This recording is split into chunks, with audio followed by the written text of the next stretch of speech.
जो नौजवान आज यूनिवर्सिटीज़ में होना चाहिए, कॉलेज में होना चाहिए, वो आज हम देख रहे हैं कि जंतर मंतर की सड़कों पे इस गर्मी में मच्छरों में बैठे हुए हैं। तो बच्चा है, काफ़ी स्वेटिंग इनको हुई है, तो तकलीफ़ होती है बिल्कुल अपने बच्चे को देख के ऐसे। और यहाँ पे हमने कई सारे बच्चे भी देखे हैं, लेकिन जब मुझे आप पे नज़र पड़ी तो काफ़ी इमोशनल मैं हो गया, क्योंकि काफ़ी ज़्यादा गर्मी है और इस हाई टेम्परेचर में आप यहाँ पे बैठे हुए हैं। बिल्कुल रहेगा, क्योंकि ये समाज है, ये दुनिया है, इसमें संघर्ष की व्यवस्थाएं कभी ख़त्म नहीं होती हैं। तो इसके लिए ये शुरुआत है और मैं इसको बताऊंगा कि जब तुम 2 साल के थे तब भी मैं तुम्हें लेके गया था।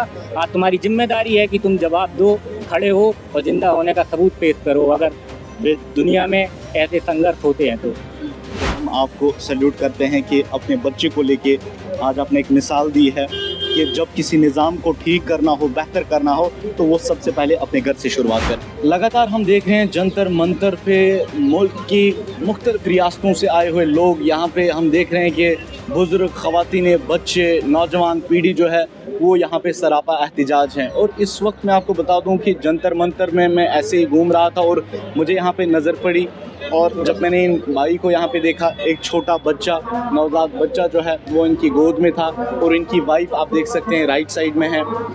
मैंने इनके साथ बात की, मैंने इनको कहा कि इनको क्या मजबूरी पड़ी कि ये इस तेज़ गर्मी में, हाई टेम्परेचर है, उसके बावजूद यहाँ जंतर मंतर पे आए हुए हैं। ना ही एसी है, ना ही फ़ैन लगा हुआ है, बल्कि आप देख सकते हैं कि इनका जो छोटा बच्चा है वो इनकी गोद में है। और मैं चौंक गया जब इन्होंने जवाब दिया। उन्होंने कहा कि लगातार जो एजुकेशन निज़ाम यहाँ पे जो चल रहा है और नीट पेपर लीक होने की वजह से हमने देखा है कि मुल्क में कई सारे स्टूडेंट्स ने खुदकुशी की, सुसाइड की, और वो अब जो है अब लोगों को बर्दाश्त नहीं होती है। और यही वजह है कि आज इन साहब ने अपना छोटा बच्चा, अपनी बीवी लेके ये जंतर मंतर पहुँचे हैं। इनसे बात करते हैं, मज़ीद जानने की कोशिश करते हैं कि क्या कुछ करने की ज़रूरत है मरकज़ी सरकार को, स्टूडेंट्स को, ताकि यहाँ पे पूरी तरीके से ये जो एजुकेशन निज़ाम है ये अच्छी तरीके से चले। सर, सबसे पहले आपका नाम जानना चाहूँगा, कहाँ से आप आए हैं? मेरा नाम रुद्र प्रकाश दीक्षित है, मैं उत्तर प्रदेश के इटावा से आया हुआ हूँ और मैं अपने बच्चे और वाइफ के साथ हूँ यहाँ पे। और जैसे आपने अभी कहा कि बच्चे को लेके क्यों आए हो, अगर ये बच्चे सिर्फ एसी और बड़े बड़े कमरों में ही रहना सीखेंगे तो ये संघर्ष नहीं सीख पाएंगे कभी भी। तो ज़रूरी है इन्हें इसकी आदत डालना, क्योंकि कंफर्ट जोन से बाहर रहना बहुत ज़रूरी है। तो हम देख रहे हैं कि यहाँ पे कई सारे स्टूडेंट्स जो है वो पिछले 22 दिनों से हंगर स्ट्राइक पे बैठे हुए, लेकिन पूछने वाला कोई नहीं, देखने वाले कोई नहीं है। हालांकि मैं आपको बता दूं कि जिस तरीके से मैंने यहाँ पे कई स्टूडेंट से बात की, उनका कहना है कि सरकार की तरफ से कोई रिप्रेजेंटेटिव अभी तक इनके पास नहीं आया है। तो क्या समझते हैं आप as a activist, as a नौजवान, आप बताइए कि क्या कुछ करने की ज़रूरत है ताकि पूरा जो निज़ाम है मुल्क का वो अच्छे से चले, डेवलपमेंट भी हो, एजुकेशन निज़ाम जो है वो भी अच्छे से चले, और ख़ास तौर पे जो नौजवान आज यूनिवर्सिटीज़ में होना चाहिए, कॉलेज में होना चाहिए, वो आज हम देख रहे हैं कि जंतर मंतर की सड़कों पे इस गर्मी में मच्छरों में बैठे हुए हैं। तो क्या कुछ करने की ज़रूरत है? जब देश की तकलीफ़ एक जैसी हो जाती है, दर्द एक जैसे हो जाते हैं, तब ऐसी भीड़ें दिखती हैं। और ये भीड़ें दिखना ही ये बताता है कि इंसान जिंदा है, और ये भीड़ें दिखती रहनी चाहिए, क्योंकि तभी हम संघर्ष करते 22 बच्चों की सुसाइड और इन सब के हक ले पाएंगे। इन हुक्मरान जो बैठे हैं सरकारों में, इन्हें कुर्सी में चिपक चुके हैं, ये समझ गए। इनको एहसास तभी होगा जब ये भीड़ निकल के आएगी और अपना पसीना बहाएगी। इनको बताना पड़ेगा कि सरकारें किसी भी 5 साल जिंदा कौमें इंतज़ार नहीं करती, लोहिया जी ने कहा था। तो ये बताने के लिए जंतर मंतर पर आना, मैं सबसे कहूँगा सब आइए और सरकारों को बताइए कि हम जिंदा हैं।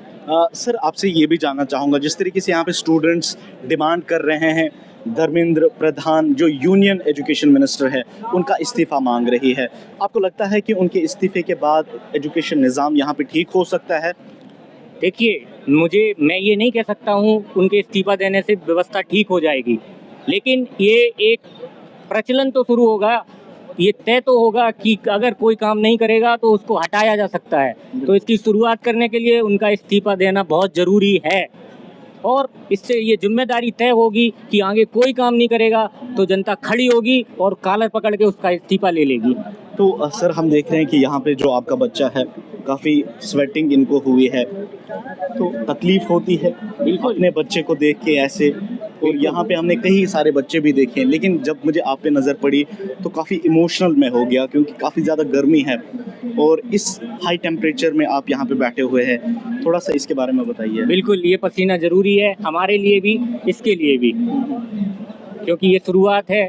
और आज के जब 20 साल बाद ये बड़ा होगा तब बताएंगे कि तब तुम 2 साल के थे, तब भी मैंने तुम्हें ये संघर्ष सिखाया था। तो आज तुम 20 साल के हो तो आवाज़ उठाना अगर तुम्हें ज़रूरत पड़े हो। तो आप मानते हैं कि आज का संघर्ष जो है वो आगे फ्यूचर में बिल्कुल रहेगा, क्योंकि ये समाज है, ये दुनिया है, इसमें संघर्ष की व्यवस्थाएं कभी ख़त्म नहीं होती हैं। तो इसके लिए ये शुरुआत है और मैं इसको बताऊंगा कि जब तुम 2 साल के थे तब भी मैं तुम्हें लेके गया था। आज तुम्हारी जिम्मेदारी है कि तुम जवाब दो, खड़े हो और जिंदा होने का सबूत पेश करो अगर दुनिया में ऐसे संघर्ष होते हैं तो। बहुत अच्छा लगा आपके साथ बात करने के लिए। हम आपको सैल्यूट करते हैं कि अपने बच्चे को लेके आज आपने एक मिसाल दी है कि जब किसी निज़ाम को ठीक करना हो, बेहतर करना हो, तो वो सबसे पहले अपने घर से शुरुआत करनी हो। मैम, आपसे जानना चाहूँगा, जिस तरीके से हम देख रहे हैं कि आपका बच्चा जो है वो इस तेज़ गर्मी में यहाँ पे है, और इस तेज़ गर्मी में रहते हुए आपको लगता है कि कोई नज़रोसानी कर रहा है, कोई देख रहा है, या आपको लगता है कि ये सब कुछ यहाँ पे बेकार जाएगा? देखिए सर, मैं कल रात के 2 से 3 बजे तक मैं लगातार रील्स देख रही हूँ, वीडियोस देख रही हूँ यहाँ की। मन में बार बार था कि हमें जाना है, लेकिन बार बार ये भी ख्याल आता है छोटा बच्चा है, गर्मी बहुत होगी, भीड़ होगी, क्या हालत होगी वहाँ की, दंगे भी हो सकते हैं, बच्चे को ले जाना सेफ़ है या नहीं है। लेकिन हमने 2 बजे आके ये फैसला किया कि चाहे कुछ भी हो जाए लेकिन हमें जाना है, क्योंकि अगर हम अपनी मजबूरी देखेंगे तो इस दुनिया में बहुत सारे लोग ऐसे हैं जो ये अपनी मजबूरियां देखकर यहाँ नहीं आ पाएंगे। तो इनके लिए हम आए कि देखिए आप कि हम इतना छोटा बच्चा लेके आ सकते हैं, तो आप तो इतने युवा हैं, तो आप क्यों नहीं निकल रहे हैं घर से? हमें देखिए और हमसे प्रेरणा लीजिए और निकल के आइए कल सबके बाहर। और आज ही नहीं, हम कल भी आएंगे और उस सांसद तक जाएंगे। मैम, ये जानना चाहूँगा, तो आप मानते हैं कि अब मुल्क के जो लोग हैं, नौजवान पीढ़ी जो है, उन्होंने ये संघर्ष लिया है, ये अज़्म लिया है कि अब वो बेहतरी लाएंगे हर एक डिपार्टमेंट में, हर एक निज़ाम में? बिल्कुल लाएंगे सर। अगर हमारे युवा एक साथ इसी तरीके से खड़े होंगे तो मोदी को इस्तीफा देना पड़ेगा। केवल धर्मेंद्र प्रधान को ही नहीं, मोदी को भी इस बार इस्तीफा देना पड़ेगा। चलिए, बहुत बहुत शुक्रिया। तो नाज़रीन, आपको बता दें कि जंतर मंतर से मैं आपको ये रिपोर्ट दिखा रहा हूँ, जहाँ पे आप देख सकते हैं कि किस तरीके के लोग जो है वो इस प्रोटेस्ट में आए हुए। यहाँ पे आपको बता दूं कि जिस तरीके से हमने देखा, नौजवान जो है वो सरापा एहतिजाज है, उसके साथ साथ जो बुज़ुर्ग लोग जो है वो भी यहाँ पे आए हुए हैं और अपने बच्चों के लिए यहाँ पे इंसाफ मांग रहे हैं, जो तालीमी निज़ाम यहाँ पे ख़राब हो चुका है। मुबैना तौर पे जिस तरीके से हमने माजी में भी देखा कि जो नीट एग्ज़ाम पेपर्स जो लीक हुए थे, इरेगुलरिटीज़ जो एजुकेशन डिपार्टमेंट में जो है उसको बेहतर करने के लिए यहाँ पे ये संघर्ष हो रहा है, और हम ऐसे लोगों को सलाम करते हैं। जंतर मंतर से एएनएन न्यूज़ के लिए रफ़ीक भट्ट की ये खास रिपोर्ट।